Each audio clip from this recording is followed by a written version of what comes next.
مجھے اندازہ ہے کہ کافی عرصے کے بعد آج ہماری اسلامک کی کلاس ہے، تو میرے پیش نظر آیت نمبر ہم 41 اور 42 پڑھیں گے، لیکن اس سے پہلے کہ میں اسے پڑھاؤں، میرے خیال میں اگر اس صورت کے شان نزول کے بارے میں ہم تھوڑا سا جان لیں اور تھوڑا سا اس کا پس منظر ریوائز کر لیں تو آپ کے ذہنوں میں ایک صورتحال تھوڑی بہتر آ جائے گی۔ سورۃ الانفال مدنی صورت ہے اور یہ اس وقت نازل ہوئی جب غزوہ بدر کا واقعہ پیش آیا اور اس کے بعد مال غنیمت بہت سا مسلمانوں کے ہاتھ آیا اور انہیں ضرورت پیش آئی کہ اس کا ایک پراپر تقسیم کا طریقہ سامنے آ جائے۔ اس سے پہلے جو طریقہ کار رائج تھا وہ کچھ تھوڑا سا جاہلانہ انداز کا تھا، یعنی پرانی جاہلیت کے طریقے سے ہی لوگوں نے یہ طریقہ کار اپنا رکھا تھا کہ جو جس کے ہاتھ لگتا تھا وہ اسے اپنی ملکیت سمجھ لیتے تھے اور اسے اپنے استعمال میں لے آتے تھے۔ تو کچھ لوگوں کے پاس تو بہت سا مال غنیمت ہاتھ لگ جاتا تھا اور کچھ لوگ خالی ہاتھ رہ جاتے تھے، اگرچہ سب کے سب غزوے میں اور جنگ میں شریک ہوئے ہوتے تھے۔ تو چونکہ یہ پہلی جنگ تھی کفر و اسلام کے درمیان، تو ایک تہذیب کی ضرورت تھی، یعنی ایک ایسی تہذیب وضع کی جائے جو جنگ کے حوالے سے مسلمانوں کو پیش نظر ہے۔ اب ذہن میں رکھیے کہ اگر جنگ کے دوران جب یہ اندازہ ہو جائے کہ ہاں ہمیں فتح حاصل ہو گئی ہے اور سارے کے سارے لوگ مال غنیمت سمیٹنے لگیں اس حوالے سے کہ ہمارے پاس زیادہ آ جائے، تو یہ بھی ممکن ہے کہ لشکر کفار جو ہے یا جن کے ساتھ جنگ ہو رہی ہے وہ واپس پلٹ کر حملہ کر دیں، اور جب واپس پلٹ کر حملہ کر دیں گے اور باقی لوگ جو ہیں وہ مال غنیمت سمیٹنے میں مصروف ہوں گے تو یقیناً جو فتح ہے وہ شکست میں تبدیل ہو سکتی ہے۔ ایسا ایک واقعہ جنگ احد کے حوالے سے ہمارے سامنے موجود ہے، مثال کے طور پر اسے بھی ہم آئندہ پڑھیں گے۔ تو ایک تہذیب کی ضرورت تھی، لیکن اس تہذیب سے پہلے ذرا اس بات کو پیش نظر رکھیے، میں آپ کے سامنے اسکرین پر جنگ بدر کا ایک خاکہ پیش کر رہی ہوں، اسے آپ ذرا دیکھیے، اور اس میں پہلے نمبر پر ہے کہ غزوہ بدر جو ہے وہ 17 رمضان کو پیش ہوئی اور اس کا مقام جو ہے مدینے کے جنوب مغرب میں واقع بدر کا میدان تھا۔ متحربین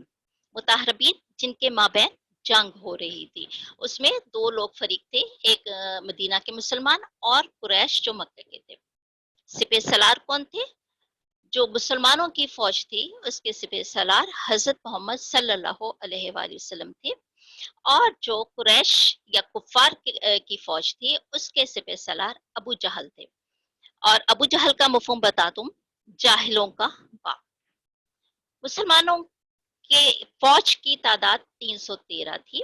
اور جو کفار کا لشکر تھا وہ 1000 لوگوں پر مشتمل تھا۔ اچھا، اب اس جنگ میں ظاہر نتائج تو ہمیں معلوم ہی ہے، جو مسلمانوں کی شہادتیں تھیں وہ 14 ہوئی تھیں اور یقیناً فتح حاصل ہوئی تھی۔ جو کفار تھے ان کی 70 ہلاکتیں ہوئی تھیں اور 70 قیدی جو ہیں وہ مسلمان اپنے ساتھ لے آئے تھے۔ تو اب دوبارہ واپس آتے ہیں تہذیب کی طرف کہ جنگ کے حوالے سے کس قسم کی تہذیب کی ضرورت تھی۔ تو تہذیب کی یہ ضرورت تھی کہ کس طرح جو مال غنیمت مسلمانوں کے پاس اکٹھا ہوا اور اس کو کس ترتیب کے ساتھ سب کے پاس پہنچایا جائے، اگرچہ اس بات کو بھی ذہن میں رکھیے کہ مسلمان نئے نئے ہوئے تھے اور ان کے پاس جاہلیت کے تمام طریقے جو ہیں وہ ان کی شخصیت کا حصہ بنے ہوئے تھے۔ تو اس حوالے سے جو سورۃ الانفال جو ہے وہ نازل ہوئی تاکہ مسلمانوں میں کوئی خرابی جو ہے وہ اس حوالے سے پیدا نہ ہو۔ تو سب سے پہلی آیت میں ہی یہ بیان دے دیا گیا کہ یہ اللہ اور اس کے رسول کا مال ہے۔ اس میں باقی ابھی وضاحت نہیں ہے۔ پہلا حکم جو اللہ تعالیٰ کی طرف سے آیا وہ یہ آیا کہ یہ اللہ اور اس کے رسول کا معاملہ ہے، اس کا مال ہے، یعنی ساتھ ساتھ اطاعت کی تربیت بھی دے دی گئی کہ اگر آپ کے پاس کوئی بھی مال اس حوالے سے ملا ہے تو وہ کس کے پاس پہنچے گا؟ وہ جو ہمارے امام ہیں یعنی ہمارے رہنما ہیں، ہمارے رسول پاک صلی اللہ علیہ وآلہ وسلم ہیں، سب لوگ ان کے پاس لا کر جمع کرائیں گے، کیونکہ یہ واضح کر دیا گیا کہ یہ اللہ اور اس کے رسول کا مال ہے۔ تو اس میں اب کسی بھی چو چرا کی گنجائش نہیں تھی، اور ساتھ ساتھ آپ یہ دیکھیے کہ اخلاقی اصلاح بھی کر دی گئی، دیانتداری، ایمانداری کی صلاحیت کو بھی اجاگر کر دیا گیا کہ کوئی سوئی کے برابر مال بھی اپنے پاس نہیں رکھے گا، جو مال غنیمت بھی ملے گا وہ سب کا سب رسول پاک صلی اللہ علیہ وآلہ وسلم کے پاس جمع کروا دیا جائے گا۔ یعنی جنگ کے حوالے سے پہلی تربیت جو ہوئی اطاعت کی ہوئی، پھر اخلاقی ہوئی، اور ساتھ ساتھ انتظامی اصلاح بھی ہو گئی کہ جنگ کے دوران سارے لوگ مل کر مال غنیمت نہیں سمیٹیں گے، بلکہ جو جو ان کو ذمہ داریاں سونپی گئی ہیں اس حوالے سے وہ اپنے جو فرائض ہیں وہ انجام دیں گے۔ اگر ان کی ذمہ داری ہے کہ وہ اس بھاگتے ہوئے لشکر کا پیچھا کریں گے کہ وہ واپس پلٹ کر نہ آ جائے، تو وہ اس فریضے کو انجام دیں گے۔ میدان جنگ میں باقی رہ جانے والے لوگ مال غنیمت جو ہے وہ اکٹھا کر لیں گے، اور اکٹھا کر کے انہیں رسول پاک صلی اللہ علیہ وآلہ وسلم تک پہنچا دیا جائے گا، کیونکہ یہ اللہ اور اس کے رسول کا معاملہ ہے۔ اچھا، اس سے پہلے کہ میں آپ کو باقی تقسیم کے قانون کے بارے میں بتاؤں، چونکہ ہم اپنی اب آیت کی طرف آ رہی ہیں جو ہم نے پڑھنا ہے، تو ذرا جو آپ کی اسکرین پہ سلائڈ شو ہو رہی ہے اس کو پڑھیے تاکہ تھوڑا سا آئیڈیا ہو کہ قرآن پاک پڑھنے سے ہمیں، اگرچہ یہ بہت مختصر ہے، کون کون سی صلاحیتیں ہمیں اجاگر ہوتی ہیں، تو اس پہ بھی توجہ دے لیجیے۔ اسے آپ پڑھیے، اور مجھے معلوم ہے کہ اردو سب اچھے انداز میں پڑھ سکتے ہیں، تو میں نہیں پڑھوں گی، آپ اسے خود ہی پڑھیے۔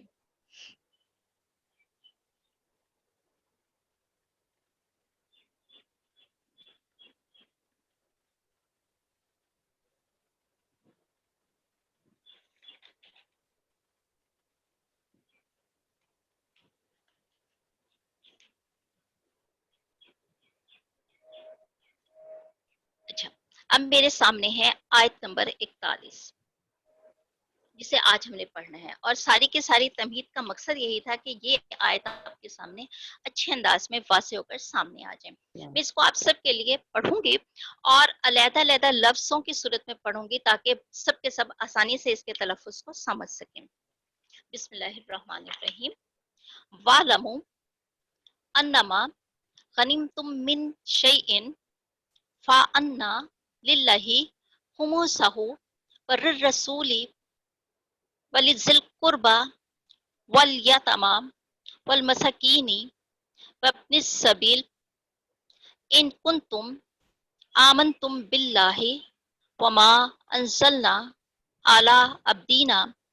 یوم الفرقان یوم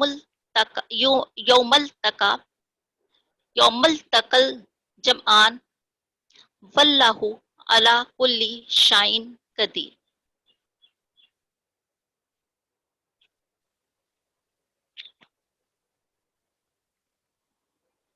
جی،